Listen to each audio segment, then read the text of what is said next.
la anti-inmigración en el fondo Mm, como uno de los puntales de las derechas iberoamericanas mm, y personificada, digamos, en Vox. Vengan, pero que no me cambien la cultura, que vengan, pero claro. bailando flamenco. Ciertas ganadas en términos ideológicos y en términos Mm. concretos también, por ejemplo, con el Pacto Migratorio Europeo, el discurso antimigración quizás está perfilando también la nueva forma de gobernar. Discursividad antimigración vendría siendo una de las patas del discurso central de Vox, que vendría siendo precisamente esta reconquista, ¿no? Una lucha por reimponer la cultura, entre comillas, hispana. Hola, hola, hola, bienvenidos, bienvenidas, bienvenides a El Bisturí, Diseccionando las Derechas, un espacio para analizar y, bueno, desmontar también los discursos de los enemigos de clase. ¿Cómo está, Rulo, una semana más? Hola, Aaron, súper bien. Espero que hoy día consigamos entrar al otro continente y tal vez Oye, a la sí. jefatura. Oye, sí, yo estoy, me entusiasma mucho el tema de hoy. De hecho, me puse la única polera que tengo en catalán para poder hablar de estos nuevos monstruos de Vox y la ultraderecha española. ¿Cómo te pilla la semana? ¿Has podido revisar material? Yo estuve viendo y Mm, la verdad es que es bastante impactante el manejo que tienen de redes, mm. como que buscando así videos y rollos como para también construir un poco el discurso de hoy. La verdad es que me encontré con más videos de Mm. ellos como autores que críticos a ellos. Son bastante potentes en el uso de redes.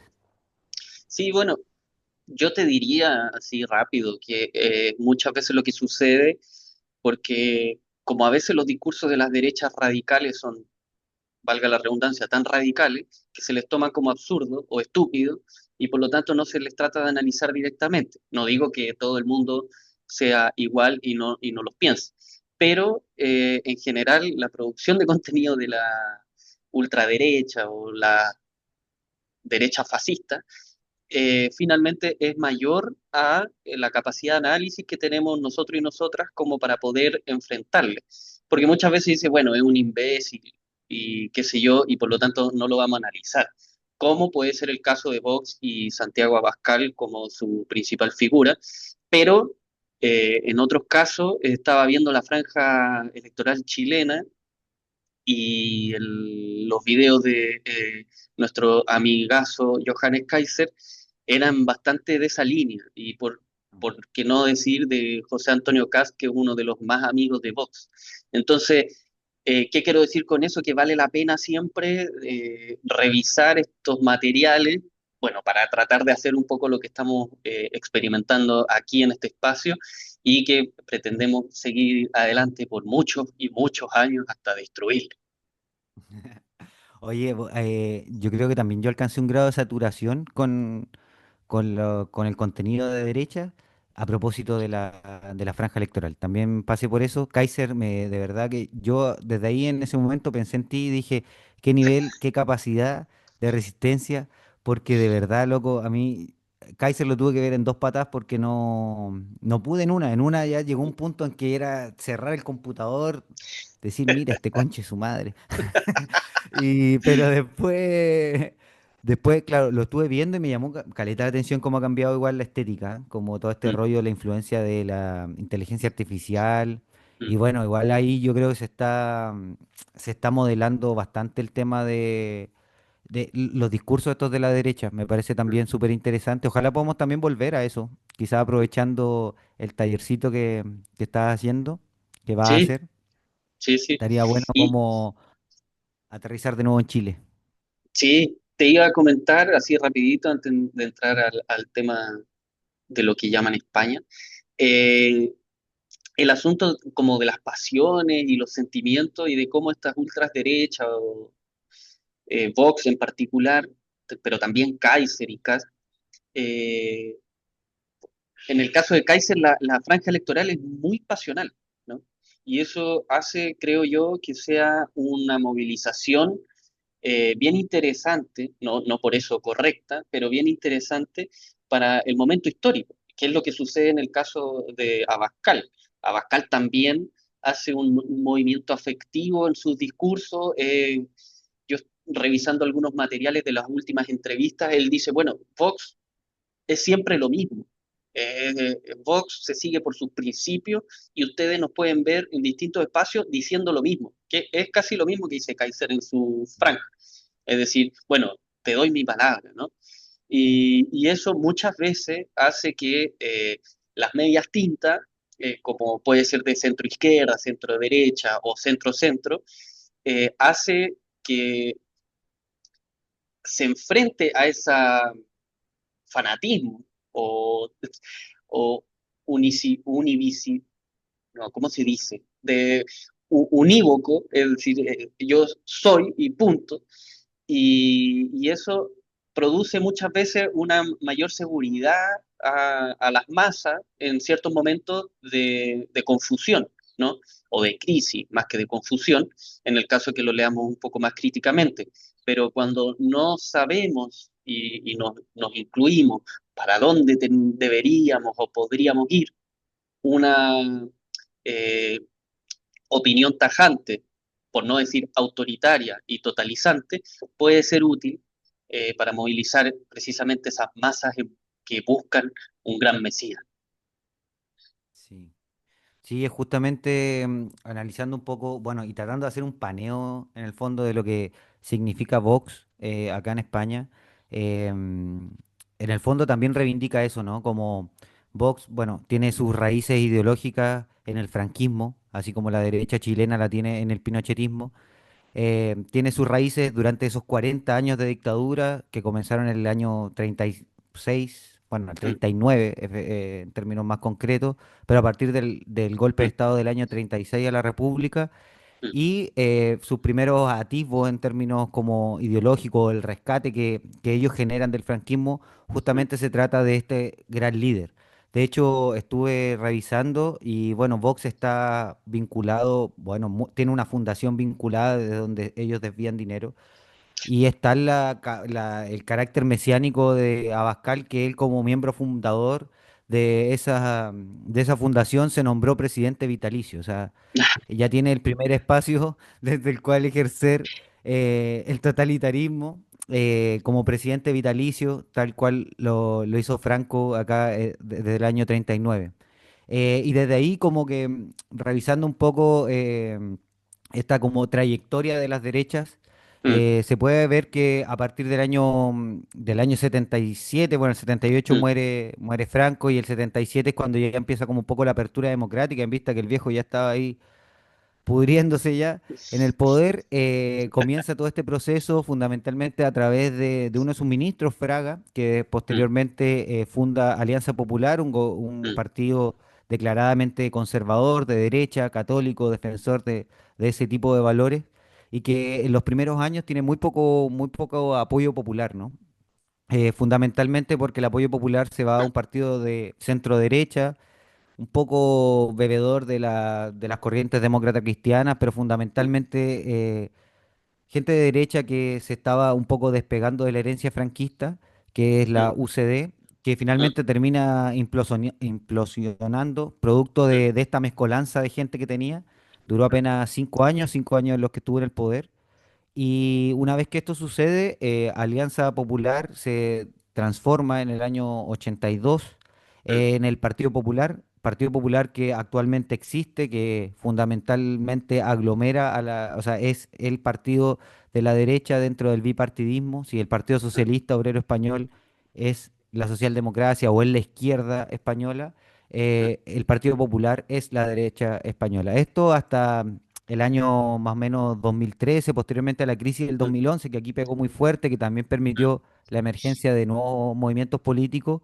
Surgió por la izquierda, por ejemplo, grupos como Podemos, y por derecha un grupo que se llamaba Ciudadanos, que básicamente era una nueva derecha liberal, no franquista, un poco ya más chascona, más mm, despercudida de estos valores católicos cristianos, mm, etcétera.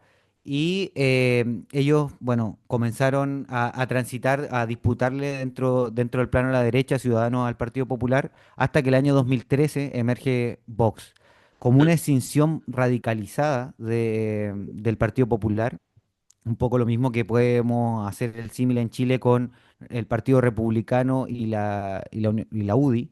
mm, Nace el año 2013, tiene una relativa, o sea, tiene muy poca presencia institucional, un poco por la forma en que se lleva a cabo la transición española, donde finalmente, bueno, para contarle a los que no viven aquí, aquí la mm, gente no mm, vota por personas. mm, Aquí la gente no vota por Pedro Sánchez para presidente, la gente tiene que votar por un partido, por lo tanto, tu capacidad de intervenir en la política institucional es en función de la fuerza que tiene tu partido. Pedro Sánchez actualmente es presidente porque el Partido Socialista Obrero Español tiene una mayoría en el Congreso y él es presidente de ese partido. Si no, podría ser otro.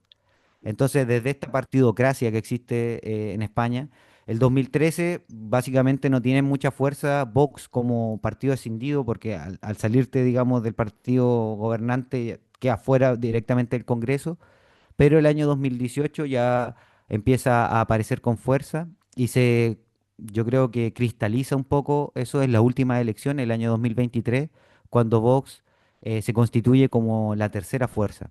Actualmente podemos encontrar como, a partir de las últimas elecciones, como primera fuerza política el Partido Popular, que como les decía es un partido de mm, derecha, heredero de la dictadura de Franco, renovado por estos 50 años que han pasado, pero heredera de la derecha de Franco. El segundo lugar, el Partido Socialista Obrero Español, muy del ala progresista, de los progresismos europeos, y como mm, tercera fuerza aparece Vox. Actualmente la derecha no gobierna en España, básicamente porque no logra constituir una mayoría en el Congreso, porque el cuarto, quinto y sexto lugar sí apoyan al segundo, que es el Partido Socialista, mm, pero vamos, se viene venir la ola, se viene venir el monstruo y vemos en el fondo cada vez un discurso más polarizado hacia la derecha, donde discursos y elementos que introduce Vox en la agenda pública van marcando. mm. Hoy, bueno, es un dicho que se ha hecho muy popular este último año, pero eh, no deja de ser llamativo que la gente los obreros, las obreras, estén más Mm. preocupados de que le ocupen la casa que los desahucie un banco cuando en España se desahucia mucho más de lo que se ocupa. Eso es una realidad, el discurso político y el sentido común está virado hacia la derecha y en ese sentido analizar a Vox y esta fuerza, digamos, de la ultra resulta muy significativo. Es divertidamente triste la similitud con el proceso chileno, eh, porque, bueno, tenemos que pensar que Franco solo existe después de la Guerra Civil Española, donde asesinaron, torturaron y masacraron a los republicanos, anarquistas, comunistas, socialistas. Lo mismo que el pinochetismo solo existe después de una supuesta producción de una casi guerra civil, ¿no? Y por lo tanto también la discursividad de ambos, tanto del franquismo como del pinochetismo, si podemos hablar de pinochetismo en algún sentido, es precisamente ese discurso salvífico de este supuesto mal que era la democracia de la Unidad Popular o la democracia de la República Española, ¿no? Y no por casualidad, y aquí ya algunos documentos históricos y qué sé yo, Guzmán, Jaime Guzmán Errázuriz, el ideólogo de la editora chilena, en general decía, bueno, no queremos vivir una guerra civil española durante la Unión Popular. Y eso no lo decía solo él, sino los grupos nacionalistas también, de grupúsculos pequeños como los que existían en Valparaíso y en Viña del Mar, que estaban llamando precisamente a la Marina en ese momento a decir, bueno, no queremos caer en una guerra civil española. Y siempre tenían el mito de Franco como el gran salvador y querían construir también alguien así. Bueno, se surge este Pinochet y luego lo que ya más o menos conocemos. Y al mismo tiempo, cuando ya la dictadura chilena tendría que llegar a acabarse, que por mandatos internacionales geopolíticos, Guzmán dice, bueno, vamos a aprender de la transición española y vamos a aprender precisamente el Partido Popular. Y ahí, como tú bien dices, la UDI tiene mucho que ver con el Partido Popular Español. Y no por casualidad, la crisis ideológico-electoral que vive el Partido Popular en España durante la crisis del 2008 en adelante, para hacer surgir a Vox después, Es más o menos lo mismo que le ocurre a la UDI con los republicanos a partir de la crisis del 2008, que se profundiza en el 2011 chileno y que hace que Kast ya empiece a pelear dentro del partido, empieza a formar sus cuadros y se retiren luego en el 2018. Entonces, el proceso chileno no es una copia feliz del Edén, pero sí termina siendo una eh, resonancia del proceso español, ¿no? Y tenemos que recordar también que en general las derechas conservadoras chilenas tienen una raíz católica y con católico también voy a incluir hispanista, es decir, defienden esta tradición hispánica que precisamente es la que va a defender hoy también Vox. Entonces, ahí podemos entrar en una línea no solo pragmática, política y electoral, sino también en una línea ideológica un poco más honda de estos discursos que vienen hace los 500 años ya con la conquista y la colonización, ¿no? Entonces, con esto termino un poco la idea.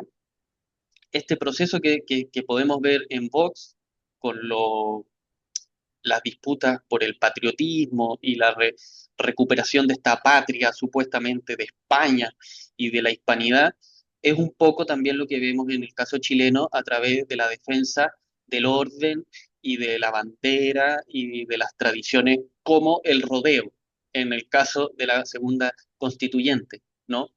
Y ahí vemos nuevamente una similitud, y no por acaso, José Antonio Cast es muy cercano a Santiago Abascal. Entonces, Claro. tener en consideración la iberósfera, como ellos mismos le llaman, es también tener en consideración todas las derechas de estos lados.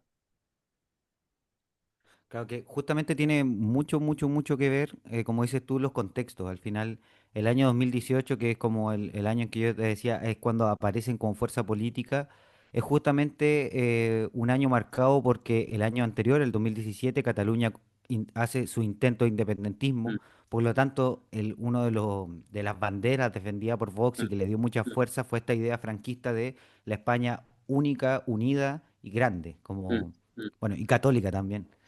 claro. Eh, entonces, tiene mucho que ver con eso, tiene mucho que ver también con que el Partido Popular en ese momento estaba atravesando, se destapó finalmente un caso de corrupción que incluso vinculó al presidente de gobierno y que terminó en su destitución, aun cuando sigue en libertad y opinando políticamente porque los jueces bueno, aquí no es república, los jueces de España determinaron que Mariano Rajoy no tenía nada que ver con Mm, M. Rajoy, que era el que recibía los sobornos. Mariano Rajoy un señor, M. Rajoy un corrupto. Eh, entonces, en función de eso es que emergen con fuerza y emergen bajo esta figura que están utilizando las nuevas derechas, que es mm, el outsider. Aun cuando mm, no eran outsider, aun cuando eran mm, diputados, aun cuando Santiago Abascal era parte de mm, el Partido Popular en el País Vasco, se erigen como nosotros estamos limpios porque no estamos dentro. mm, Con todo este discurso anticasta, pese a ser parte de la casta, o más bien parte de las oligarquías. Pero en el fondo hay ciertos elementos que constituyen núcleos dentro de la derecha que opera dentro de Iberoamérica. Por una parte el mm, nacionalismo, está lo que decías mm, tú, como la reivindicación de la bandera, de la patria, el territorio, las fronteras. Por otra parte, como la defensa de los valores conservadores y con ello el catolicismo y con mm, ello una agenda antiderechos de mm, diferentes colectivos. Y por otra parte también este descuartizamiento del Estado, como esta mm, postura neoliberal que en el caso de Vox igual tiene una raíz, bueno, aunque no lo sabemos porque no gobiernan y donde mm, gobiernan no lo hacen, pero al menos en términos programáticos, en términos de escritura de programa, señalan que están por una reducción de impuestos, por una reducción del Estado, por políticas neoliberales, pero con un mm, componente proteccionista, porque también es una derecha que al estar inserta en Europa bebe mucho de lo que sucede en el lado anglosajón y mm, desde ahí también bebe mucho del trampismo. mm, Entonces también tiene esta postura neoliberal, pero vamos a proteger al campo.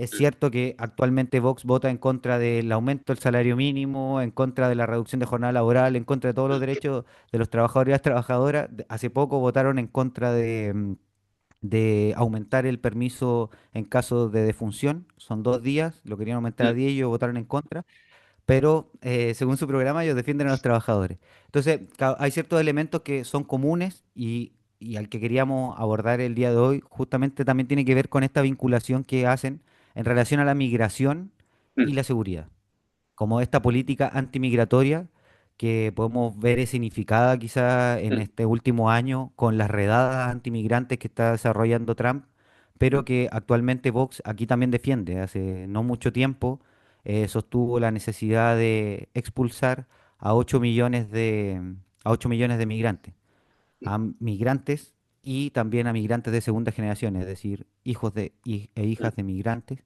Eh, no sabemos qué va a pasar con la selección española, que está compuesta mayoritariamente por migrantes, pero ellos proponen la expulsión. Un poco también en este juego, en esta escenificación que está construyendo Donald Trump en Estados Unidos.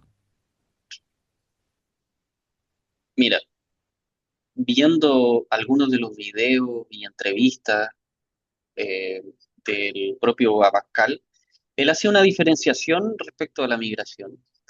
Y creo que es importante recalcar en qué medida esa migración es un paño o una cortina de humo, podrán decir algunos y algunas, pero mal que mal, una máscara para lo que realmente está diciendo. Y lo dice bien rápido en general, dice, bueno, porque lo voy a citar de memoria rápido, dice, nuestras mujeres están siendo encarceladas por el velo, nuestras mujeres están siendo obligadas a quedarse con un manto. Bueno, eso está hablando del islamismo, ¿no? Entonces, en realidad lo que está haciendo, creo yo, con el ataque a la migración y hace una diferenciación, una categorización de la diferencia entre migrantes legales y ilegales, entre la diferencia entre los migrantes marroquíes y de Argelia con los migrantes de no sé dónde, especialmente latinoamericanos, y cómo habría cierta diferenciación en términos de lengua, de color y también de religión, lo que haría que algunos migrantes y algunas sean mejores que otras, ¿no? El problema, según los propios datos de Abascal y Vox, es que habría aumentado la delincuencia y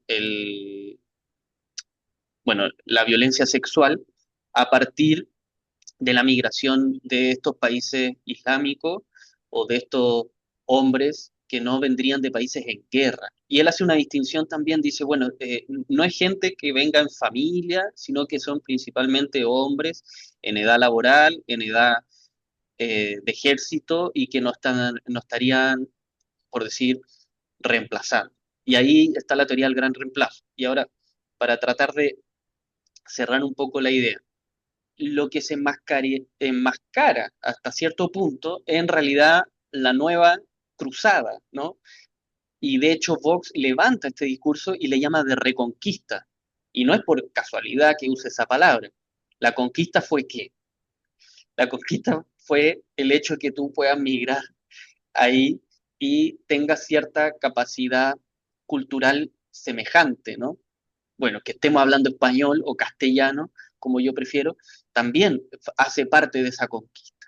El hecho que hayamos crecido con cierta cultura cristianizada, más allá de que seamos ateos, también hace de que tengamos en nuestras pieles, en nuestros cuerpos, esa cultura supuestamente ibérica hispana, ¿no?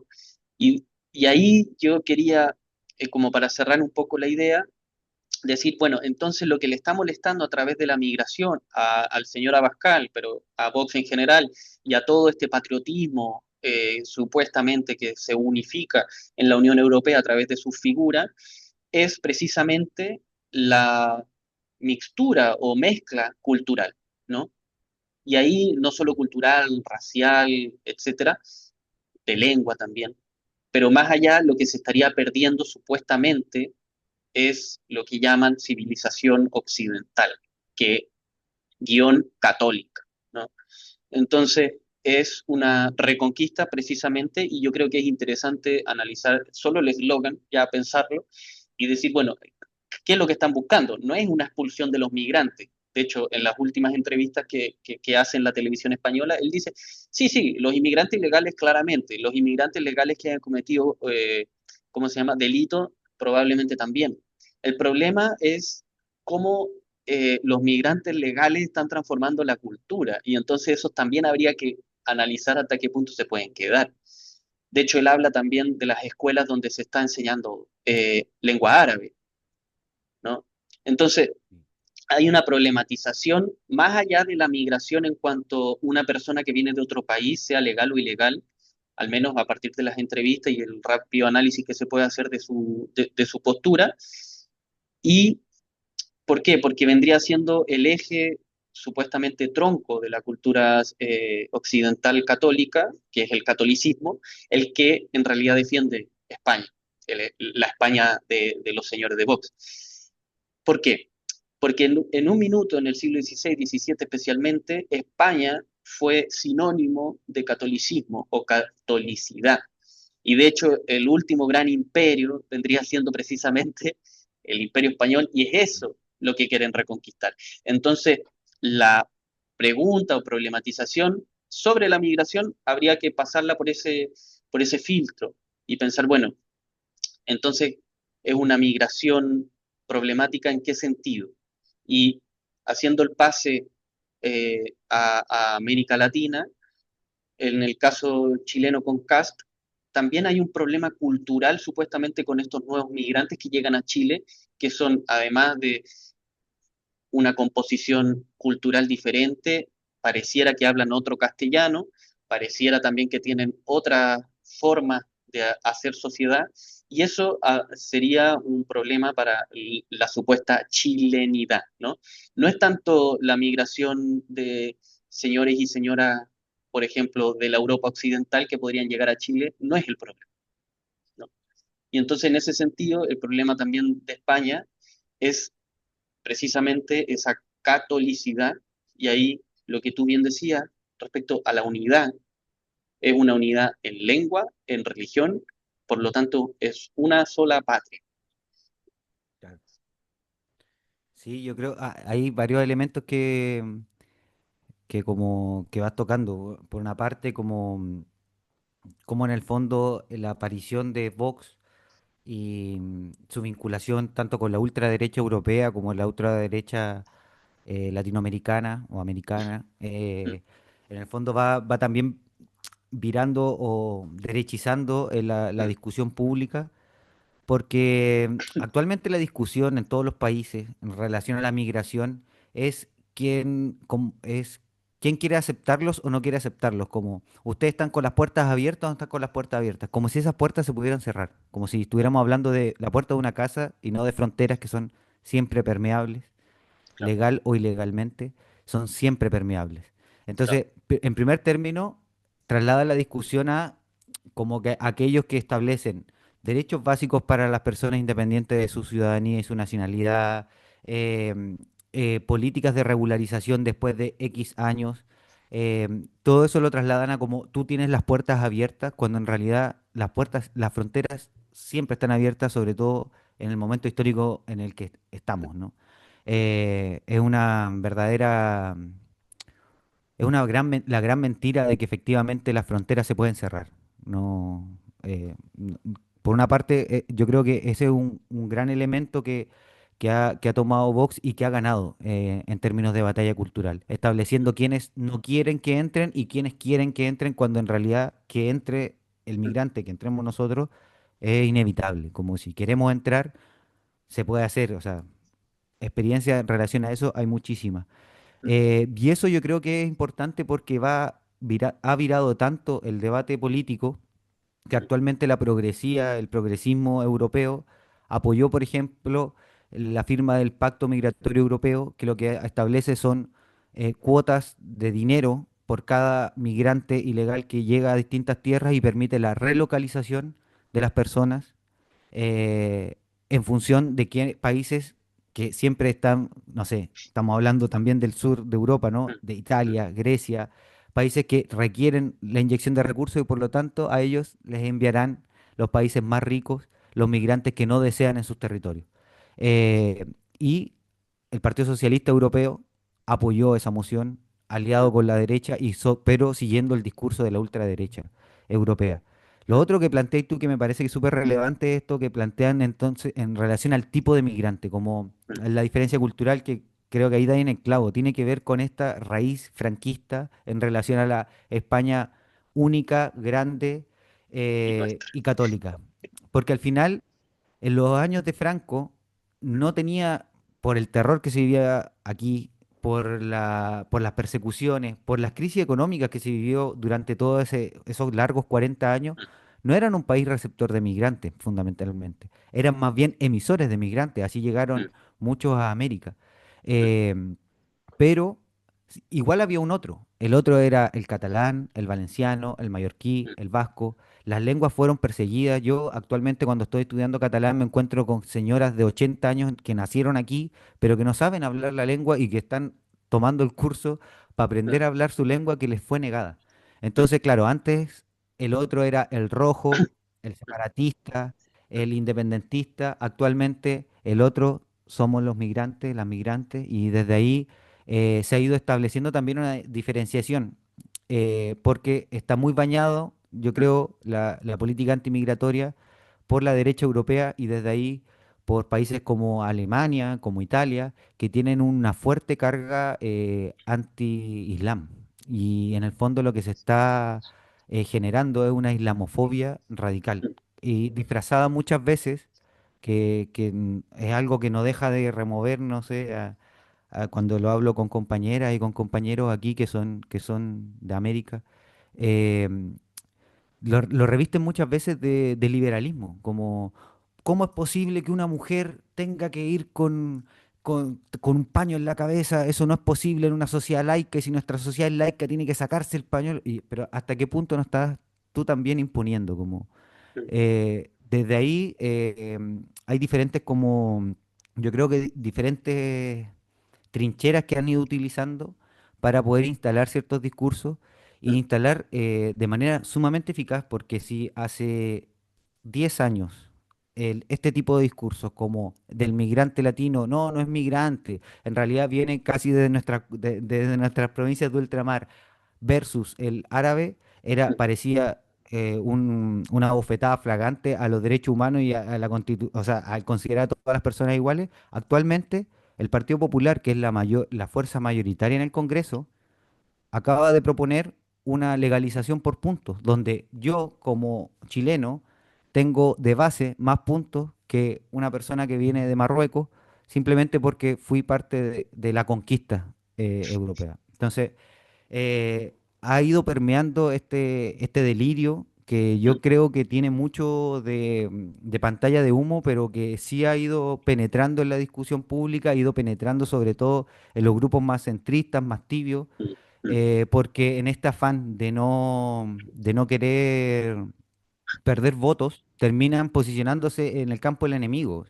Hace poco escuchaba un estudio que había hecho el Centro de Investigaciones Sociológicas de acá de España, donde le preguntaban a las personas cuál eran los problemas de España. La migración ocupaba el segundo lugar. Y cuando a la gente le preguntaban cuáles son sus problemas, la migración bajaba al séptimo lugar. Eso quiere decir que el discurso está impuesto. Eso quiere decir que no hay un problema real con el migrante. mm. Y que efectivamente, si se llevaran a cabo este tipo de políticas de expulsión masiva de migrantes, la economía española, que actualmente está entre las tres más importantes de Europa, se iría a la mierda. Entonces, desde ahí yo creo que también hay mucho que analizar porque efectivamente hasta qué punto esta política tiene viabilidad en la realidad.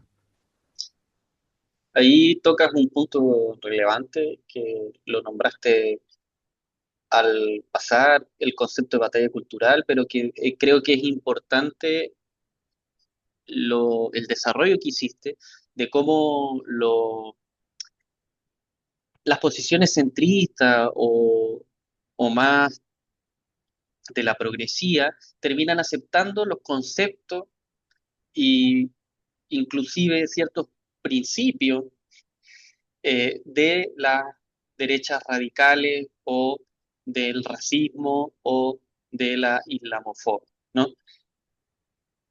Entonces, ¿hasta qué punto la verdad, esta reconquista sería más bien un empujar el discurso hacia derecha y por lo tanto que el sentido común, no hoy tal vez, pero de aquí a 5, 10, 15 años, sea otro y sea cada vez más conservador, que es algo que efectivamente está pasando en España a través de los jóvenes que han hecho una relectura revisionista del franquismo y también de la Guerra Civil Española, etcétera, y que de hecho el propio Abascal felicita, conmemora como una parte de las victorias de Vox y de esa militancia, ¿no?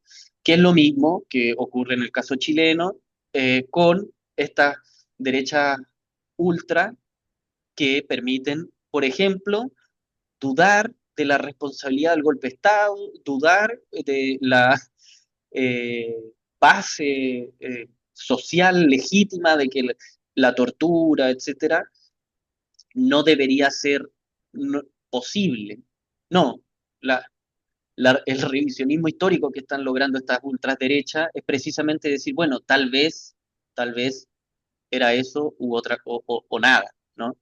Y de hecho, las mismas franjas electorales, volviendo al primer punto, eh, hablan nuevamente del discurso anticomunista de larga data, no solo en Chile, pero promulgado especialmente por el imperio estadounidense, y que en el caso de la iberósfera, esta reconquista católica es más de eso, ¿no?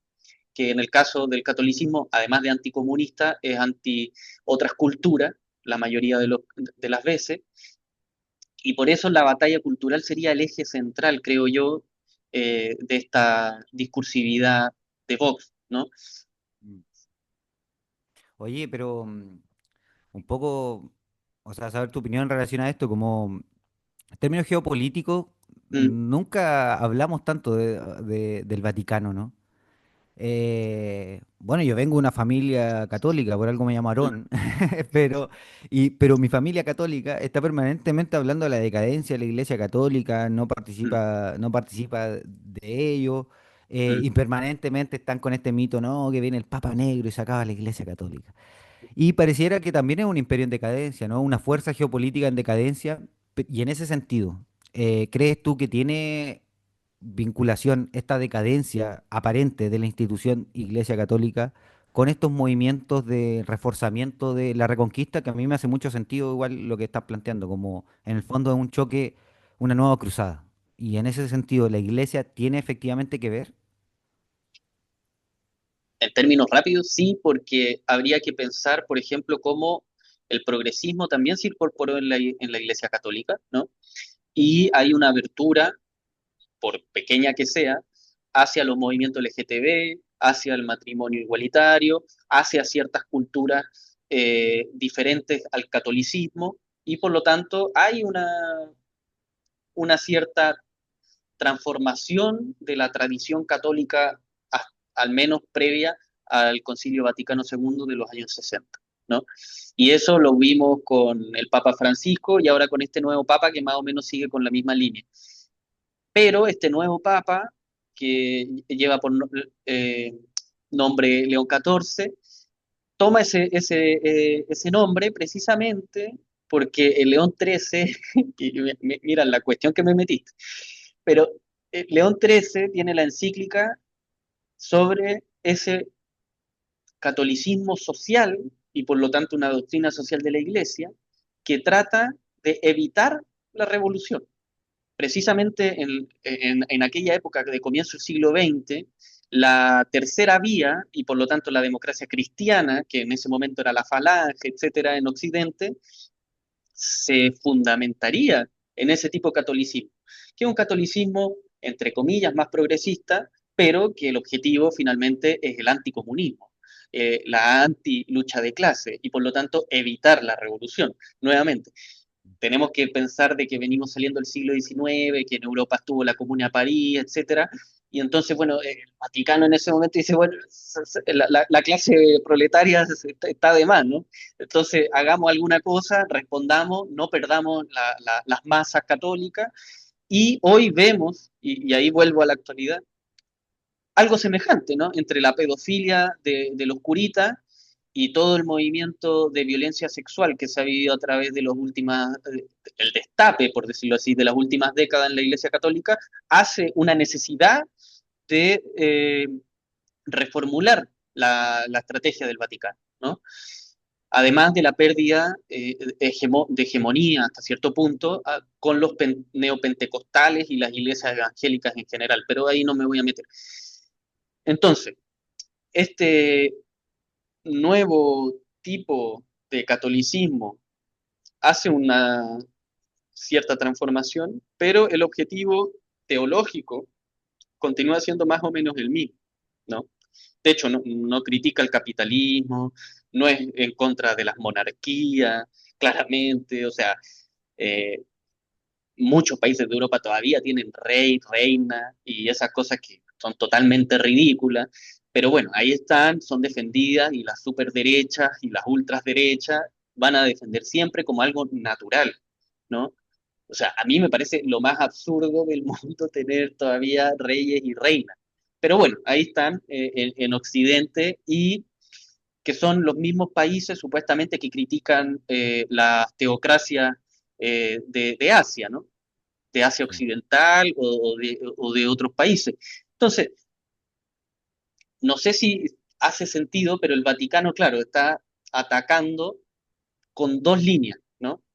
Una radicalizada a través de estos partidos de ultraderecha, que no digo que estén directamente gobernados por el Vaticano, pero son la respuesta precisamente al transformismo o a esa tercera posición que el Vaticano trata de imponer hace algún tiempo. El último papa más conservador o directamente anticomunista fue Juan Pablo II, ¿no?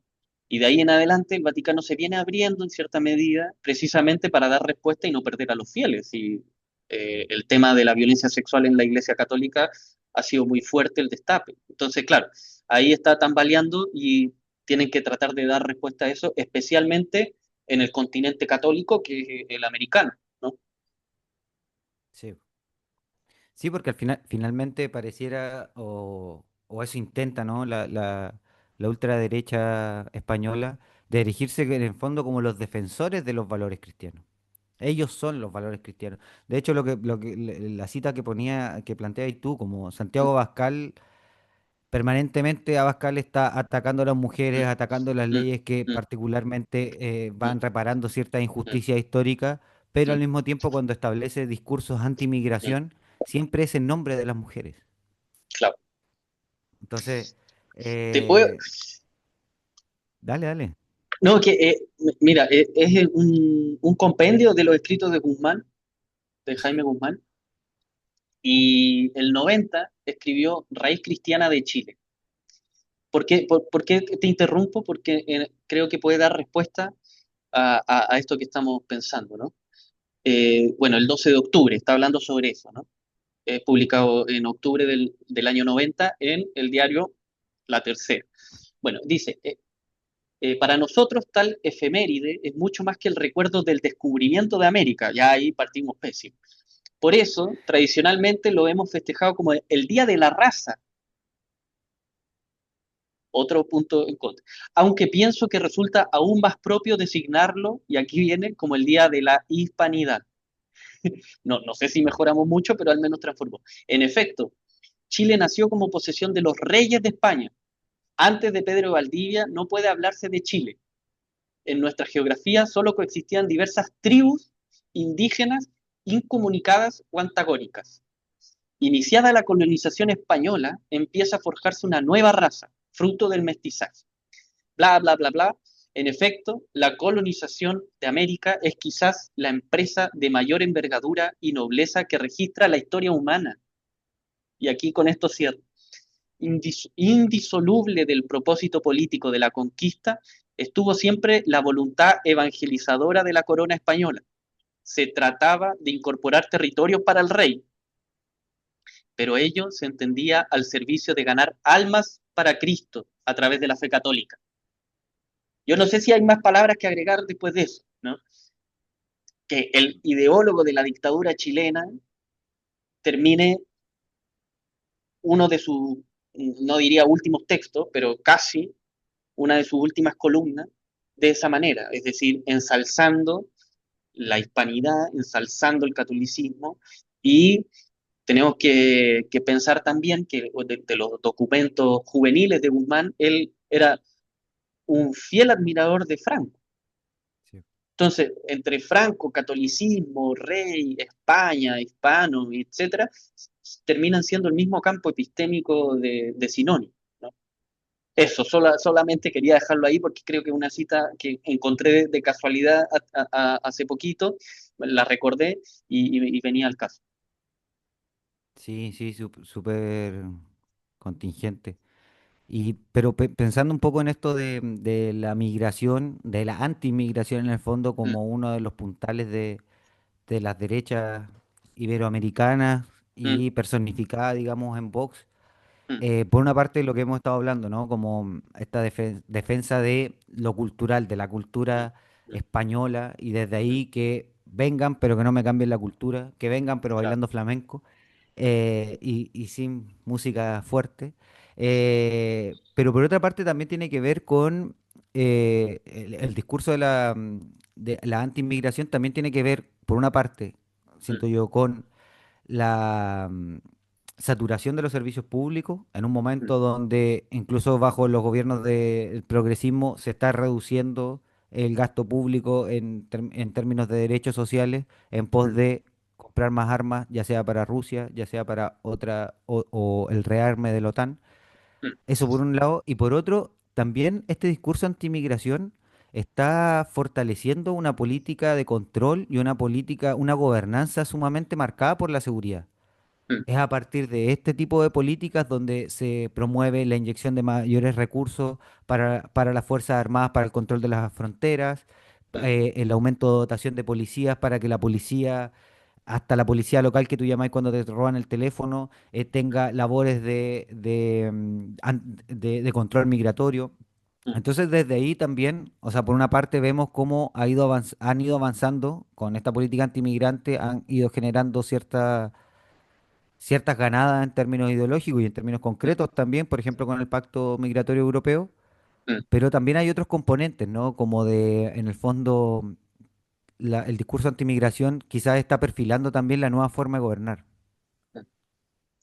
Sí, ahora, bajo el argumento que hemos ido dando, me parece que, claro, la discursividad antimigración vendría siendo una de las patas del discurso central de Vox, que vendría siendo precisamente esta reconquista, ¿no? Una lucha por reimponer la cultura, entre comillas, hispana, ¿no? Y ahí creo yo que es clave recordar que estas ultraderechas funcionan solo fuera de la administración gubernamental, porque en el caso que Santiago Abascal o quien fuese llegue a gobernar el país, probablemente no pueden radicalizar tanto el discurso. Entonces es hasta cierto punto útil y necesario que sean oposición, ¿no? Lo mismo en el caso de Castro, que tiene posibilidad de ser presidente en el caso chileno, ¿no? Pero deberíamos ver hasta qué punto cuando entran al gobierno, por ejemplo, Vox no va a gobernar con el PP, ¿no? O Cast no va a gobernar con la U o con RN. Entonces, ¿por qué?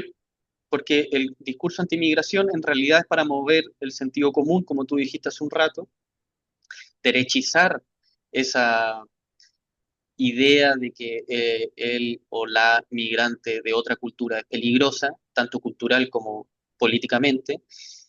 Y me parece a mí que el centro, como para cerrar esta idea, es más bien distintos elementos que permitan radicalizar eso que llaman batalla cultural, ¿no?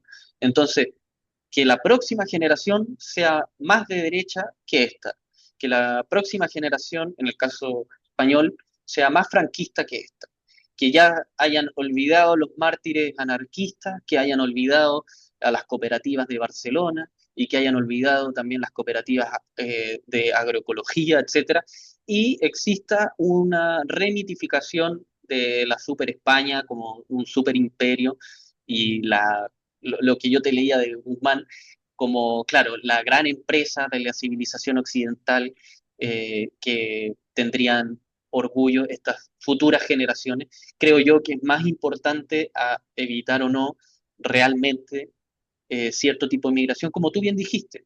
O sea, el hecho de que quieran cerrar las fronteras no significa que sea posible, ni siquiera imaginable.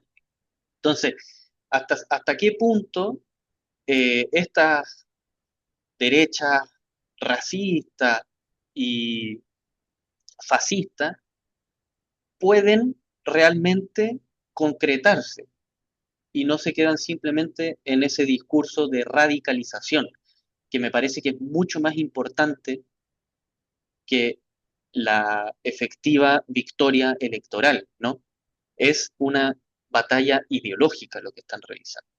Entonces, sea el Partido Republicano en Chile, sea Vox o sea el partido de Marine Le Pen en Francia, más que gobernar, lo importante es radicalizar a derecha o hacia la derecha los discursos y por tanto que el sentido común sea cada vez más conservador.